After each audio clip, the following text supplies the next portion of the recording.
This is Heliox, where evidence meets empathy. Independent, moderated, timely, deep, gentle, clinical, global, and community conversations about things that matter. Breathe easy. We go deep and lightly surface the big ideas.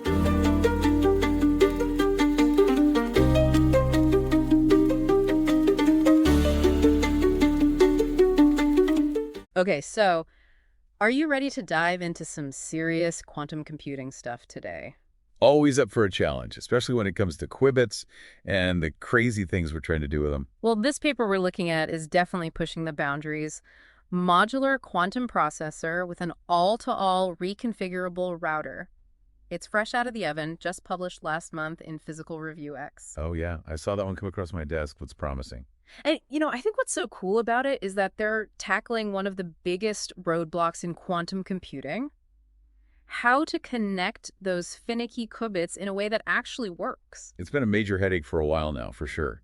Like, how do you get those quantum bits talking to each other efficiently so we can unlock the real power of quantum computation? Well, they think they might have cracked the code with this, they call it a quantum router. They actually built a prototype. Now, that's what I like to hear. So, we usually see these pretty rigid and limited connections between qubits. It's been a major limitation. Yeah, it's a real bottleneck. But this router, it's like it opens up a whole new dimension. That's a great way to put it. With this all-to-all connectivity, they're basically saying, hey, any qubit can talk to any other qubit. It's almost like, I'm trying to think of a good analogy. Go on. Okay, imagine a train switchyard. Interesting. I like where you're going with this.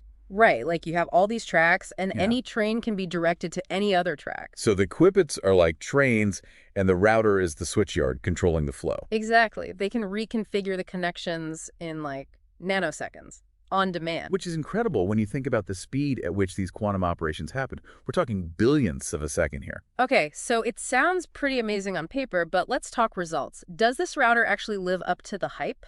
That's the million-dollar question, right? So to test it out, they focused on something called a controlled Z-gate. Yeah, a CZ gate. It's like a bread-and-butter operation in quantum computing. A way to see how well two qubits can work together. Exactly. And their results, well, they were pretty impressive. How impressive are we talking? They achieved an average CZ gate fidelity of 96% across all qubit pairs. And get this, their best result hit 97.14%. Whoa, that's super high. That means their router is doing its job, making those qubits talk to each other with remarkable accuracy? Exactly. It means we're getting closer to building quantum computers that can actually do the heavy lifting we need them to do. So what's stopping them from hitting even higher fidelity? What's the bottleneck here? Good question. They mentioned qubit dephasing as the main culprit. Dephasing. So that's when, It's basically when a qubit starts losing its quantum information due to all the noise in the environment. like, it's getting jumbled up by all the interference around it. Exactly. And that leads to errors. Right, right. But, even with dephasing, these fidelity numbers are pretty darn good. They're really promising. It shows that their router design is a significant step in the right direction, even with the limitations of current technology. So it's not just about connecting qubits. It's about making those connections strong and reliable despite the noise. Precisely. It's about making quantum computing more resilient, more robust. And I think what really blew my mind was they didn't just stop at CZ gates. They went even further and demonstrated the router's ability to do something even crazier: entanglement. Ah, yes, entanglement, that spooky action at a distance. Einstein wasn't a fan, but it's the heart of what makes quantum computing so powerful. They created what are called GHZ states, right? They did. They created GHZ3 and GHZ4 states, meaning entangled states of 3 and 4 qubits. And here's the kicker. These states were distributed across separate modules. Wait, hold on. They entangled qubits that weren't even on the same chip. That's right. They used the router to establish entanglement between qubits that were physically separated. That's mind-blowing. It's like they're teleporting quantum information. It really does feel that way sometimes. Okay, so I have to ask, how good were the fidelities for those entangled states? Well, they achieved 88.15% for the GHD3 state and 75.18% for the GHD4. Those numbers, to me, sound very impressive, considering how complex it is to generate those states, especially when the qubits are spread out like that. They are. And again, it shows just how powerful and versatile this router technology is. It's not just about simple connections. It's about enabling these really intricate quantum phenomena across physically distant qubits. Okay, now I'm starting to see the bigger picture here. This research isn't just about building a better quantum computer, it's about opening up a whole new world of possibilities, right? Absolutely. This could be a game changer for the field. It could accelerate progress towards fault-tolerant quantum computing. No, you mentioned fault-tolerant earlier. Can you remind me what that means again? Right, so fault-tolerant quantum computing is the holy grail, right? Right. It means building quantum computers that can operate reliably even though there will always be errors that pop up, like dephasing. Because qubits are so sensitive, right? They're extremely fragile. But if we can build systems that can correct those errors as they happen, we can finally unlock the true potential of quantum computation.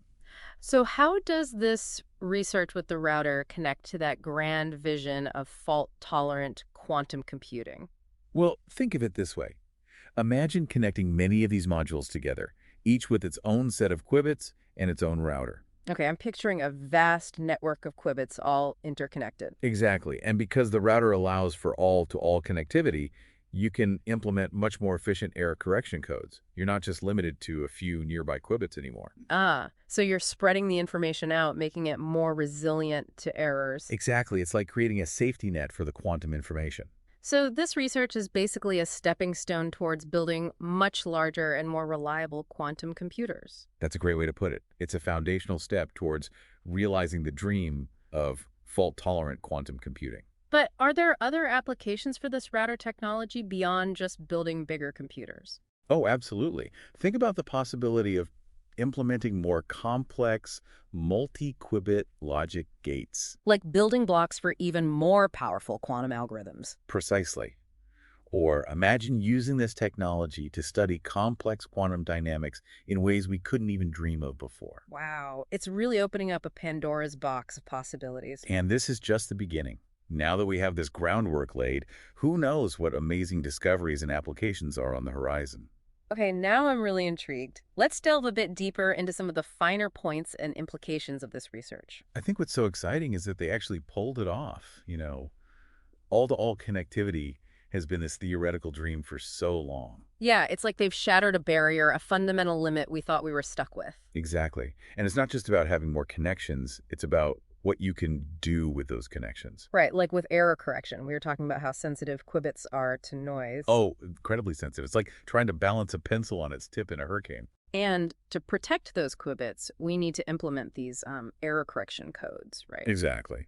But with the limited connections we've had so far, it's been really tough to implement those codes effectively. Like trying to build a fortress with only a few bricks. Yeah, very flimsy fortress.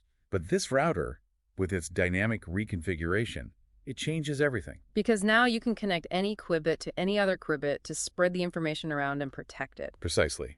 You're creating a much more resilient network, one that can handle the inevitable errors that pop up. So this router is like the ultimate quantum traffic cop, directing the flow of information to keep everything running smoothly. It's a great analogy. And that smooth flow of information is essential for building those fault-tolerant quantum computers we've been dreaming of. It's amazing how this one innovation, a better way to connect qubits, could have such a ripple effect throughout the entire field. It really highlights how interconnected everything is in quantum computing. You solve one fundamental problem, and it opens up a cascade of possibilities. We touched on the idea of a software router earlier. Do you think this research with the physical router makes that idea more plausible? That's a really interesting question. I think this definitely lends some weight to the idea that dynamic connectivity is crucial, whether it's achieved through hardware or software. But wouldn't it be incredibly difficult to replicate that kind of flexibility and control through software alone? Oh, without a doubt. It's orders of magnitude more complex. We're talking about manipulating quantum states through software, potentially even creating virtual entanglement links. It's almost like trying to program the universe itself. That's a great way to put it. It's a mind-boggling concept. But who knows? Maybe this research will inspire some brilliant minds to tackle that challenge head-on. It definitely feels like we're entering a new era of exploration in quantum computing, one where the boundaries between hardware and software become increasingly blurred. It's an exciting time to be working in this field, that's for sure. Yeah. And this research has really opened up our imagination to what might be possible. Well, this deep dive has certainly expanded my horizons. We've covered so much ground, from the nitty-gritty of qubit connections to these grand visions of the future. It's been a great discussion. And I Huh? think what's so remarkable is that this isn't just theoretical speculation anymore. They've built a working prototype. They've shown that this technology is feasible. So we're moving beyond the height and into the realm of real-world implementation. Precisely. And that shift is attracting more investment, more researchers, more brilliant minds tackling these problems.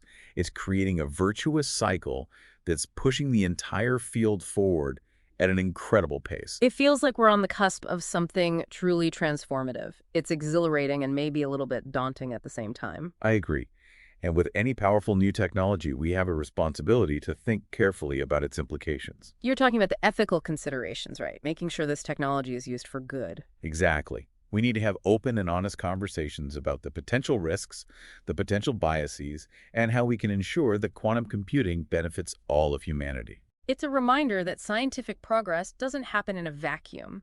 It has societal impacts that we need to be mindful of from the very beginning. It's not just about building better machines, it's about building a better future. And that requires a more holistic approach, one that brings together scientists, ethicists, policymakers, and communities. Okay, I love that perspective. So before we wrap things up, there's one more thought I'd like to explore. I'm all ears. What's on your mind? Well, we've talked about the technical marvel of this quantum router and all the doors it opens, but your comment about responsibility really struck a chord with me. It's something we can't afford to ignore, especially as we delve deeper into these uncharted waters. Right. So here's the question that's been swirling in my head. How do we ensure that this incredibly powerful technology doesn't end up exacerbating existing inequalities in our society? That's a crucial question, and it's one we need to address head on. We can't just assume that the benefits of quantum computing will trickle down to everyone. We've seen how that approach plays out with other technologies, and it often leaves a lot of people behind. Exactly. We need to be intentional about making sure that access to quantum computing is equitable, that the benefits are shared broadly and fairly. It's like we need to build a quantum safety net alongside the quantum computers themselves. I like that analogy. And that safety net needs to be woven from collaboration, from thoughtful dialogue, and from a commitment to ensuring that this technology is used for the betterment of all humankind. It's a tall order, but I think it's a challenge we need to embrace if we want to create a truly equitable and just future. I couldn't agree more. This isn't just about bits and qubits. It's about building the kind of world we want to live in. This deep dive has taken us on quite a journey, from the intricacies of quantum connections to these profound questions about ethics and societal impact. It's been a fascinating exploration, and I think it highlights the interconnected nature of science and society. We can't separate the two. I completely agree. And as we continue to unravel the mysteries of quantum computing, we need to hold on to that sense of wonder, but also that sense of responsibility. Wonder and responsibility, two sides of the same coin. Yeah, it's a tricky balance, right? Getting excited about the potential while also making sure we're not overlooking the potential downsides. It's like walking a tightrope. We need to keep our eyes on the prize, that vision of a better future powered by quantum computing. But we also need to be aware of the pitfalls along the way, right? Exactly. And for me, one of the biggest pitfalls is the potential for this technology to worsen existing inequalities. Yeah, we can't let that happen. We've seen what happens when technology is concentrated in the hands of a few. It creates a divide, a gap between those who have access and those who don't.